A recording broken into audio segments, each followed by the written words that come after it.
Setelah bubuk itu selesai kutaburkan, kumasukkan pembungkus itu ke dalam saku bajuku. Jangan sampai meninggalkan jejak di sini.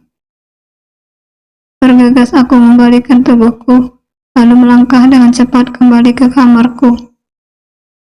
Dada ini berdegup kencang.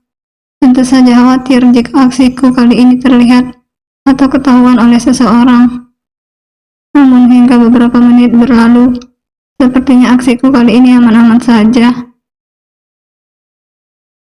Aku menghembuskan napasku karena jujur, baru kali ini aku melakukan hal segila ini. Hingga akhirnya, aku mendengar suara ketukan pintu dari luar sana. Dan terdengar suara bibi memanggilku untuk turun makan malam. "Raya, makan malam sudah siap," ucap bibi dari depan pintu. Aku masih mengelus dadaku, guna menetralkan degup jantungku yang belum juga mau berhenti. "Iya, Bi, sebentar lagi saya turun," jawabku dari dalam sini. Setelahnya, aku mendengar derap langkah bibi yang menjauhi kamar yang kutempati ini. Aku menghembuskan kembali nafasku sebelum akhirnya aku benar-benar siap untuk turun ke bawah. Aku mulai menuruni satu persatu anak tangga hingga kaki ini sampai di anak tangga yang paling bawah. Aku mengedarkan pandangan tepat mengelilingi ruang keluarga dan ternyata sepi. Ya iyalah, dasar Raya bego. Jelas saja sepi. Nah, orang-orang kan pada di ruang makan. Jadinya ya berkumpul di sana, bukan di sini. Adeh. Bergegas aku menuju ruang makan, karena aku ingin segera memastikan bahwa Durjana itu masuk dalam permainan yang kuciptakan. Aku melirik sekilas pada Mas David dan juga Nora yang sudah duduk bersebelahan. Entah Kevin sedang berada di mana, aku pun tidak peduli. Yang saat ini aku pikirkan adalah bagaimana caranya nanti menghadapi Mas David setelah meminum minuman yang aku beri obat tadi.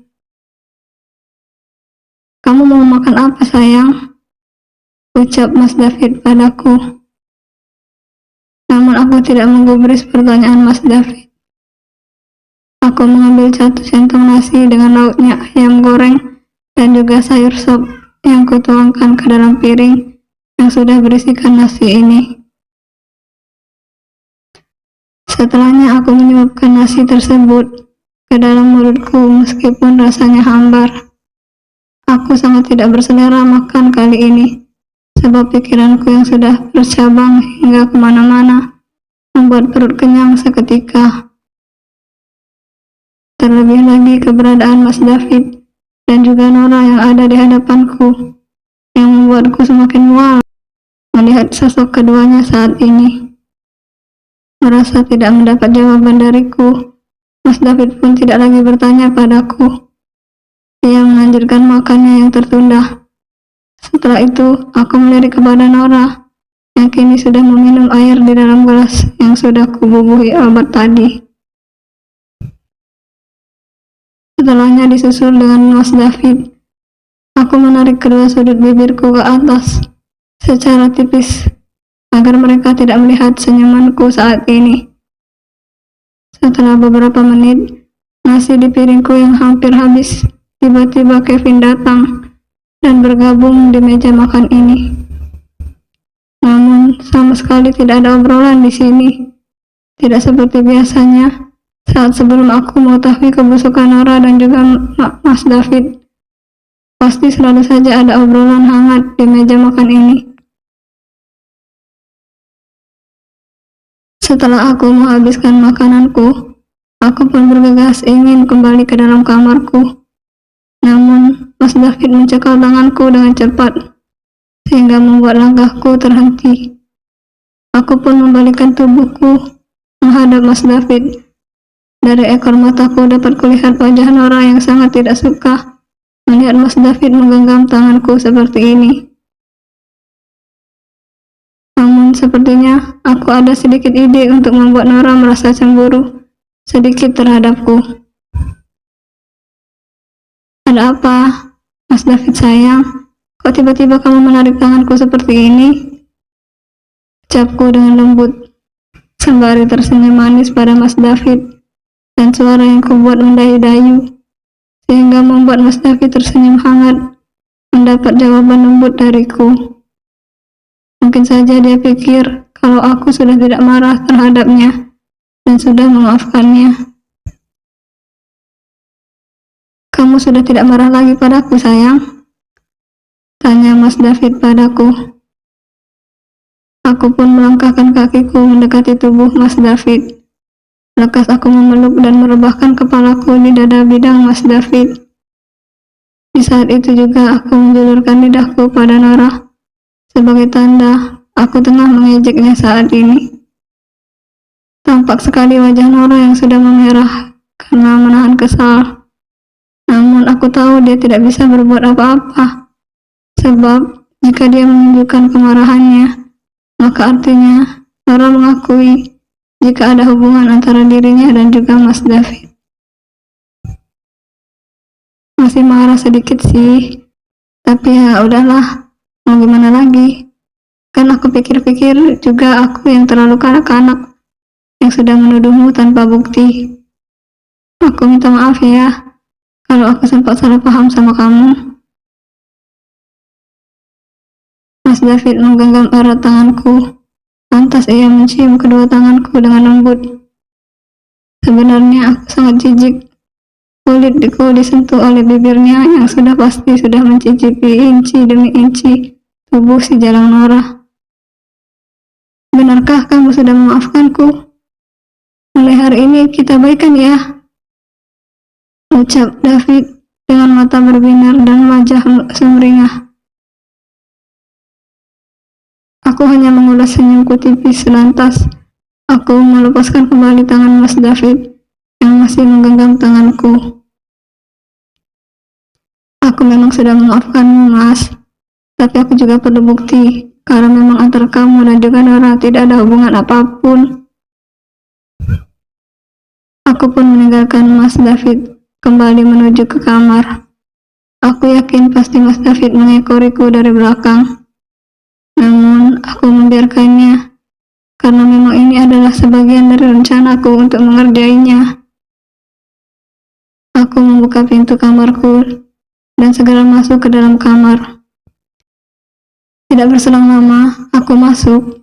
Pintu kamar kembali terdengar dibuka, dan aku sedikit melirik dari ekor mataku jika Mas David lah yang masuk ke dalam kamar.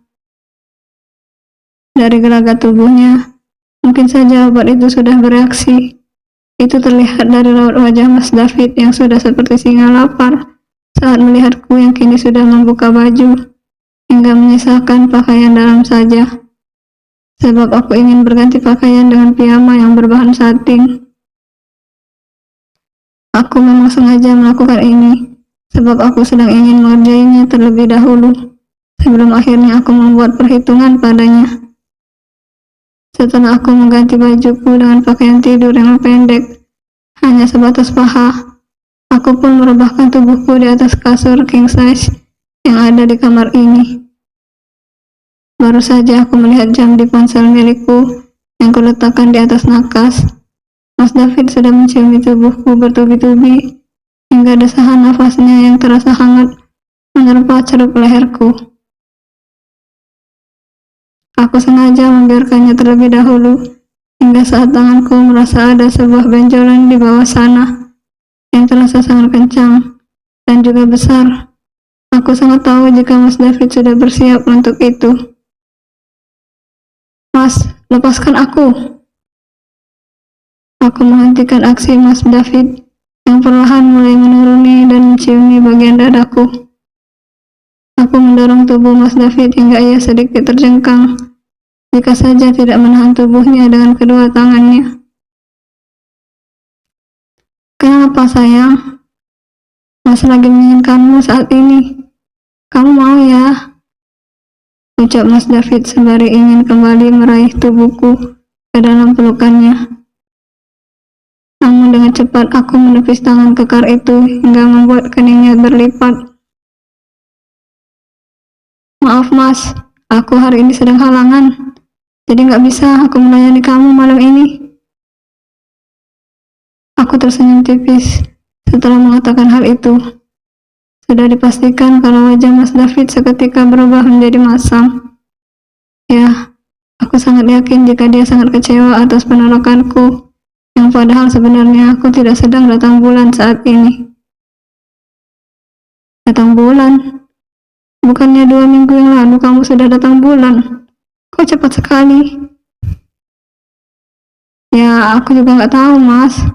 Namanya juga hormon. Bisa saja kan 1 bulan 2 kali, atau 1 bulan 1 kali, atau bahkan 1 bulan sama sekali tidak mendapatkan haid. Kalau kamu nggak percaya, mau aku bukain sekarang, ucapku sembari bersiap untuk membuka pakaian dalamku dan memperlihatkannya pada Mas David. Padahal sebenarnya ini hanya kertakanku saja, sebab aku yakin pasti Mas David menolak karena dia orangnya tidak bisa melihat darah. Gak usah, aku percaya kok. Ya udah kalau gitu aku mau keluar merokok dulu.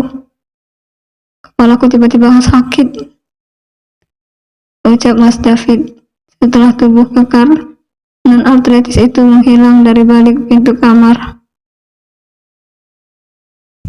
Aku terkikik geli sesaat setelah Mas David keluar dari kamar ini. Salah siapa dia sudah mengkhianatiku sedemikian rupa. Kini kurasakan pembalasanku, dan sebentar lagi kebusukanmu akan terbongkar, Mas. Aku lantas memakai kimono untuk menutupi tubuhku yang terbuka, dan aku kembali mendaratkan tubuhku di atas kasur, dan mengambil ponselku yang kuletakkan di atas nakas. Lantas aku membuka aplikasi untuk melihat sedang berada di mana Mas David saat ini. Ternyata Mas David berada di depan kamar Nora, yang aku rasa Mas David ingin memasuki kamar tersebut. Namun, di situ Mas David terlihat sedang berdebat dengan Kevin. Aku menggunakan earphone-ku untuk mendengarkan suara pembicaraan antara Mas David dan juga Kevin. Biarkan aku masuk, Kevin. Aku sedang menginginkan Nora saat ini, ucap Mas David yang terlihat kesal di wajahnya itu. Gak bisa, Mas. Kalau mau jangan di sini. Soalnya aku yakin Pak Raya pasti sudah memasang CCTV di kamar ini. Apa kamu mau menggali kuburanmu sendiri jika kamu kembali melakukannya di sini? Ya, kalau gitu mau di mana, Kevin? Aku udah gak tahan lagi ini.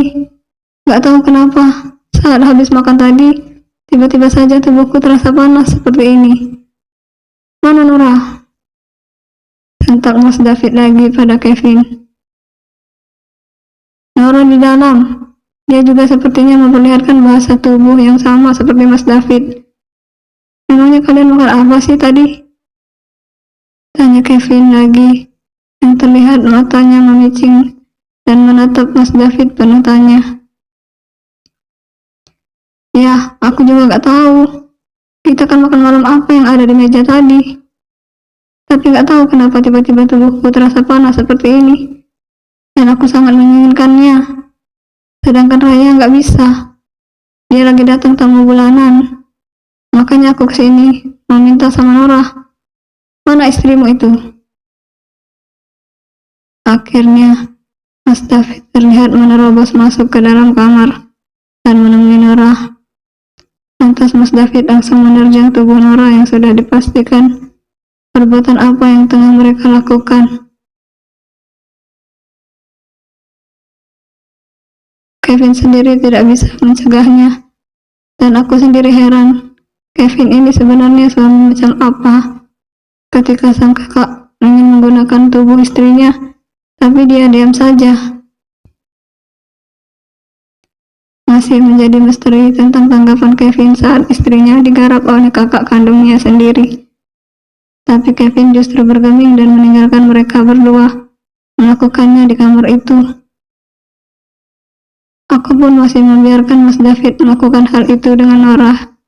Hingga tiba saatnya nanti, aku sedang menunggu beberapa menit Aku akan memanggil para warga dan menggerebek mereka yang sedang indah-wai di dalam kamar itu.